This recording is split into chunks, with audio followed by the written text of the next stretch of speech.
Homili Hari Minggu Biasa, Pekan ke-25. Injil dari Matius bab 20 ayat 1 sampai 16. Para saudara terkasih, pokok permenungan pada homili ini adalah keadilan Allah. Satu hal yang harus kita sadari dan yakini, bahwa Allah adalah Raja adil.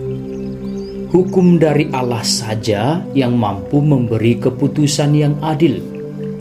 Hukum dunia dan hukum buatan manusia cenderung jauh dari keadilan. Dan dasar serta alasan mengapa hukum Allah selalu adil tidak lain dan tidak bukan karena Allah mengadili berdasarkan kemurahan hati. Kemurahan hati inilah yang sangat sulit kita hidupi, bahkan susah kita mengerti. Padahal kita ingin selalu beroleh kemurahan dari sesama, dari semesta alam, dan tentunya dari Allah sendiri. Injil hari ini dengan begitu jelas mengisahkan kepada kita bahwa memang Allah selalu bermurah hati kepada kita dan kepada semua orang. Sedangkan kita yang diberi kemurahan hati berbanding terbalik dengan Allah. Bukannya kita juga bermurah hati seperti Allah, tetapi kita gemar untuk iri hati. Sampai pada posisi ini sudah sangat jelas bahwa Allah itu selalu murah hati, sedangkan manusia mudah iri hati. Mata Allah selalu tergerak oleh kemurahan hati, sedangkan mata manusia terarah pada iri hati. Penginjil Matius mengangkat sebuah kisah yang menjelaskan bahwa Allah selalu murah hati. Allah diumpamakan dengan seorang tuan rumah yang pagi-pagi benar keluar mencari pekerja-pekerja untuk kebun anggurnya. Di awal kisah ini sudah nampak bahwa Allah sejak awal hari, yakni sejak awal kehidupan manusia, dalam bahasa Injil disebut pagi-pagi benar, telah mencari dan ingin agar manusia itu masuk dalam kebun anggurnya, yakni kerajaan surga. Upah yang ditawarkan Allah tidak lain adalah kehidupan kekal dalam kerajaannya yang dilambangkan dengan upah dari pekerja, yakni sedinar sehari. Kisah Allah mencari para pekerja semakin menarik dan menakjubkan ketika Allah menginginkan sebanyak-banyaknya orang masuk dalam kebun anggurnya. Allah merasa tidak puas dan tidak merasa senang kalau hanya sedikit yang masuk ke kebun anggurnya. Maka Allah berkeliling mencari pekerja-pekerja lain, bahkan yang menganggur. Tercatat bahwa Allah keluar lagi pada pukul 9 pagi, pukul 12 siang, dan pukul 3 sore. Bahkan kendati sudah pukul 5 petang pun, Allah masih mencari dan mengajak para pengangguran untuk bekerja di kebun anggurnya. Inilah luar biasa kemurahan hati Allah.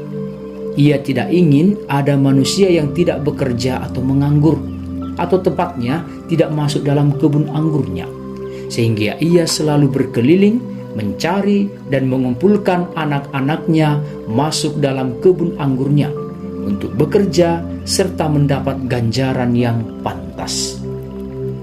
Rasa kagum dan terpesona kita kepada Allah tidak berhenti ketika ia berkeliling mencari pekerja.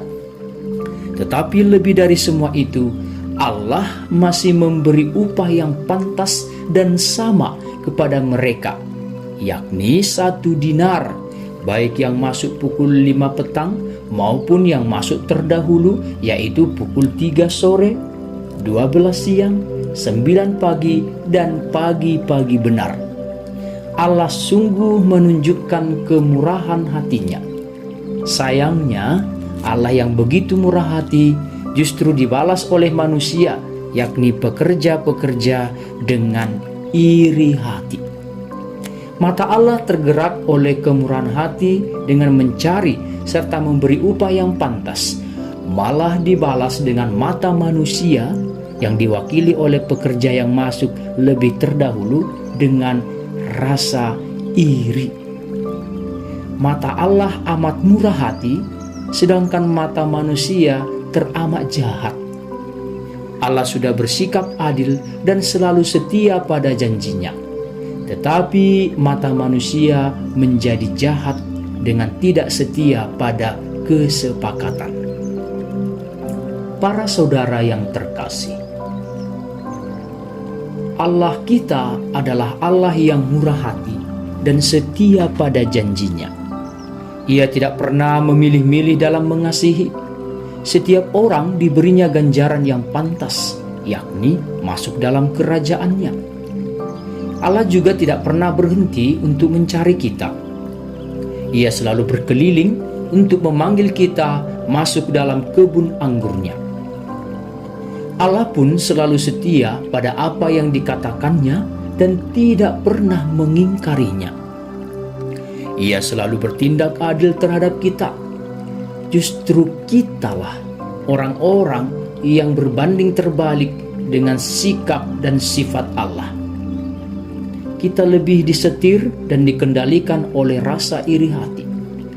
Mata kita terlalu jahat sehingga tidak senang melihat sesama kita beroleh kemurahan seperti kita. Kita terlalu sombong, merasa diri sudah hebat, merasa diri pantas dan layak. Padahal kita sama-sama pekerja yang dicari oleh Allah. Mata kita terlalu angkuh sehingga susah melihat sesama kita senang. Kita cenderung mengadili sesuai dengan keinginan dan kemauan kita. Kita mudah lupa untuk setia. Kesetiaan kita pada janji kita kepada Allah kerap dipengaruhi oleh situasi, perasaan, dan kepentingan diri kita. Kita teramat mudah berjanji, tetapi sangat cepat mengingkari. Kita mudah mengucapkan, "Jadilah kehendak dan rancanganmu ya Tuhan dalam diriku." Tetapi ketika dalam hidup sehari-hari kita ingin kehendak serta rencana kitalah yang terjadi. Bahkan kita bisa marah, bersungut-sungut, merajuk, dan sakit hati jika kehendak kita tidak terkabul. Injil ini sungguh menjadi kebanggaan dan rasa syukur bagi orang-orang beriman yang mengenal serta merasakan kedalaman kasih Allah. Bangga karena kita mempunyai Allah yang selalu murah hati. Bersyukur karena Tuhan kita selalu adil dan setia pada janjinya. Sejatinya inilah dengungan hati, pikiran, dan sanubari orang beriman. Sebaliknya, kisah dalam Injil ini menjadi pukulan keras terhadap orang yang angkuh dan sombong, yang selalu merasa bahwa dirinya diperlakukan tidak adil oleh Tuhan. Mereka yang merasa telah berbuat lebih banyak dari yang lain. Mereka yang merasa telah berpartisipasi secara luar biasa dan lebih dari sesamanya sehingga harus diberi ganjaran lebih. Padahal kita semua tidak lain dan tidak bukan hanyalah pekerja yang dicari Tuhan sendiri. Jika Tuhan tidak mencari dan menemukan kita, barangkali kita juga tidak pernah menjadi apa-apa dan tidak mendapat apa-apa. Maka dalam setiap perbuatan baik dan apapun yang telah kita berikan kepada Allah melalui sesama, gereja, dan semesta ini, hendaklah kita berkata, "Kami adalah hamba-hamba yang tidak berguna. Kami hanya melakukan apa yang harus kami lakukan." Tuhan memberkati.